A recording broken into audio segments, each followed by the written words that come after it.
Hi everyone, this is Jim. Welcome to this postmortem of my Blitz game number 635. I had white and played d4. Opponent went with e6. So e6 is an interesting move. It can introduce a couple of different ideas. If I continue with e4, then black can go into the French defense.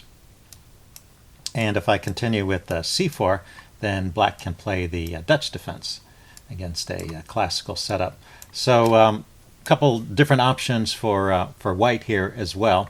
So I went with the e4 line. I'm happy to play against the French. But now he didn't play d5, which you see is the overwhelming choice here for black. But he went with d6.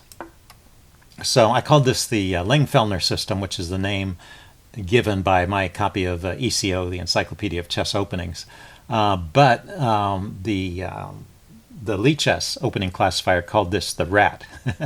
So the rat opening, if you ever hear it referred to, that's apparently the setup. It's a small center setup, and the chess engine doesn't particularly care for it. It likes white a lot here because white is just grabbing some more space. But well, from black's point of view, there's no weaknesses in this pawn structure, and it's very flexible. He can continue with these flank pawn moves, f5 perhaps, or c5, and are definitely d5 and e5 are in the mix as well. So a very flexible setup, and so nothing really horrible has gone wrong at this point. It's just not a typical way to play. I mean, people usually prefer to have a little more space. You have to be a bit careful finding homes for all your pieces, but there is going to be a home for every piece in this setup. So nothing too awful is happening. Castles. And then here I went to bishop d3. Bishop e2 is the move that's been played before. But the bishop on d3, that's a good diagonal for this bishop, especially after black is castled kingside.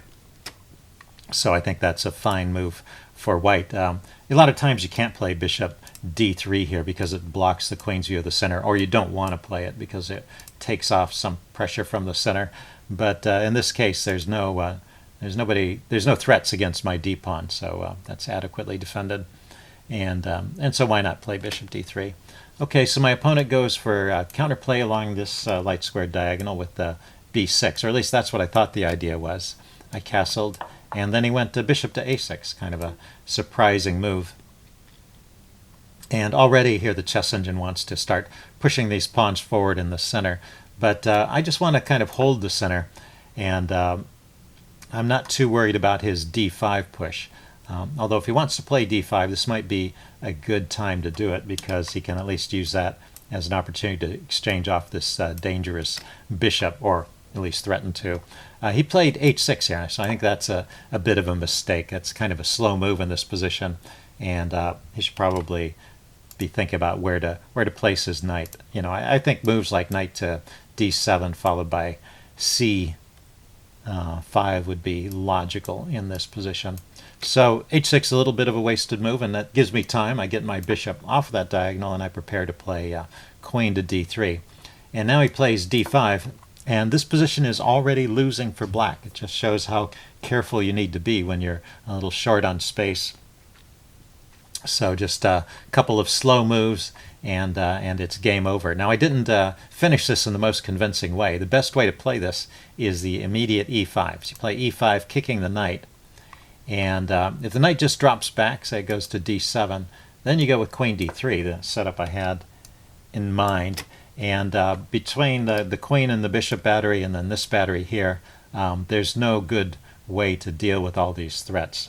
f5 in this case would be met by e takes en passant, and any g pawn move would be met by bishop takes on h6. I don't know. I guess g5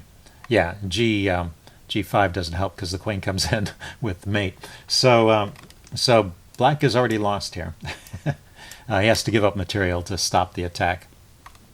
The chess engine's recommendation for the best play for black is actually to just give up a pawn right here with knight to e4, and then after I take, give up even more material in this position by giving up the exchange in the corner, because the bishop is hitting that loose rook. So the engine recommends knight d7 and then giving up that exchange. If if c6 is played, which might be a little more kind of natural looking, just to block that diagonal, hold on to the material, then just dropping the bishop back to c2 and setting up this battery with queen to d3 once again is a winning idea. So that's best play, and shows how quickly black has gone downhill in this game. So I didn't play it in the most accurate way. I went queen d3 first. And I think this is kind of instructive. That the thing about queen d3 is it's not as immediately forcing as e5, and it gives him time to get another move in. Knight c6 turns out to be a good move. And now when I push on with e5, he doesn't have to move this knight right away, but he has a counter threat because of he was able to develop this knight, and he can come in with knight to b4, hitting my queen and bishop, forcing the queen to move. And after he trades off this bishop, then he can move his knight, and he's also eliminated the chief source of my attack, this battery of queen and bishop. And in fact, black is even. I'm not even up material in this position. So that little difference in move order, playing queen b3 before playing e5, is the difference between a winning position and one where black is even with best play. So it's a good example of the importance of forcing moves. Going with e5 first is just more forcing than playing queen d3 first and allowing some counterplay. Okay, but he didn't spot that idea, and after e5 he moved his knight anyway. So we get back into that position that we just looked at, where he takes here. Well, it's similar. I guess my queen is on d3. Before we were taking back with the bishop here, and he has a knight here. But queen takes e4. Now he plays f5 to shut down the diagonal. And the problem is his knight is hanging here. And I did spot the idea. I was thinking of just taking en passant, and then I spotted the knight was hanging. And I just grabbed the knight. It turns out I could have just taken en passant first, and that would have been better. Because after rook takes, I still grab the knight. And this diagonal is open. That's a difference. Not that diagonal. This diagonal is open, which is different from the game. So I can bring my queen back to this square and threaten along that diagonal again. So that would be best play, but this is still winning, and quite comfortably winning. Let's see, he goes rook d8 to bring his bishop back to b7, a better square for the bishop, and also to get the rook away from the glare of the queen, although it was protected there. He didn't have to move it. And he gave up the e-pawn. So I grab here with check. King went to h8. And then I played bishop takes f5. So this move was a bit hasty. It gives him a chance to win some material back because he has this nice move, bishop to c8, which he found. I could just immediately go to g6, and that's probably that would fit my plans the best. The chess engine wants to push d5 first and then play queen to g6. I'm not quite sure why it likes this, because now that's given black some time to defend the f-pawn here. Maybe because I can start to bring the knight in too, or sacrifice on h6. I'm sure there's lots of ideas, but also the immediate queen g6 would have been fine. Instead, what I played was bishop f5, thinking that I would play queen g6 on the next move, but not looking for his response, which is bishop c8.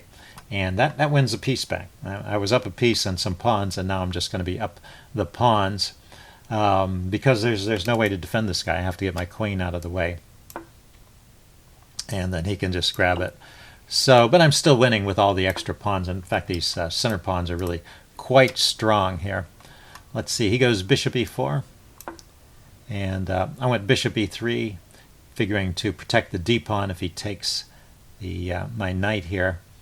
I could have moved the knight as well and just gotten away from some of those inconveniences, threats along the g-file, but then the d-pawn goes. That's kind of annoying. So bishop to e3 is okay. He takes, I take. It's just that I've given him a lot of play here. I'm still winning, but he has some ideas here for getting his pieces out and maybe trying to take advantage of the open g-file. So let's see. I move my queen out of the way of his bishop. Plays g6 here, setting up a little trap. If I take the pawn, he skewers the queen and the rook. But other than that, there's no particular reason for that move. I suppose I could have just grabbed the bishop here immediately, but I moved my king off the g-file, and then he pushed on with g5. And then I went with rook g1. I thought I would try pushing these pawns forward and opening up some lines here. Let's see, he went queen to e7, so bringing his queen over to defend on the 7th rank. I do push on with f4, he takes, I take. And then he plays rook g8, hitting my queen, but the queen's doing okay over here on h5. So I'm keeping that advantage all the way through this part.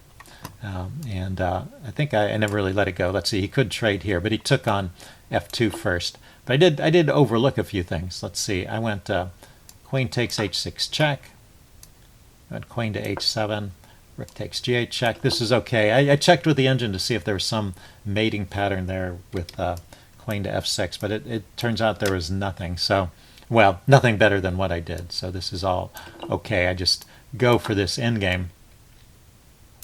And then right here, I make a mistake. I neglect the fact that my d-pawn is hanging, because I had carefully arranged my pieces to defend it. But after those exchanges, the bishop and the knight have all been disappeared or pulled away, and this pawn is hanging. So really, in this position, I should play d5, and it's a comfortable win. I mean, the big difference between this and the game is now this is a protected passed pawn, and I can really just push that through. So that would be the move here. Let's see, I played rook to f1, bring my rook over here and hoping to get to the 7th rank, and he grabs the pawn. And now this is a passed pawn, but it's isolated, it's not protected. So I have to be a little more careful, but I'm still winning.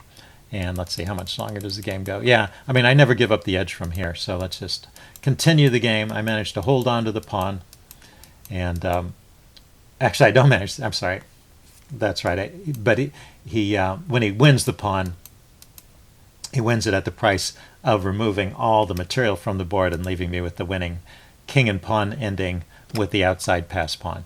So that's how the game goes. You just push your outside passer, you freeze your opponent's king over here, you advance the pawns over here to their optimal position, and then you leave this pawn and come over and grab these pawns, and eventually he resigned. So anyway, that was a good game, and I hope you guys like this video. Leave any comments you have in the section below, and I will see you again soon. Bye.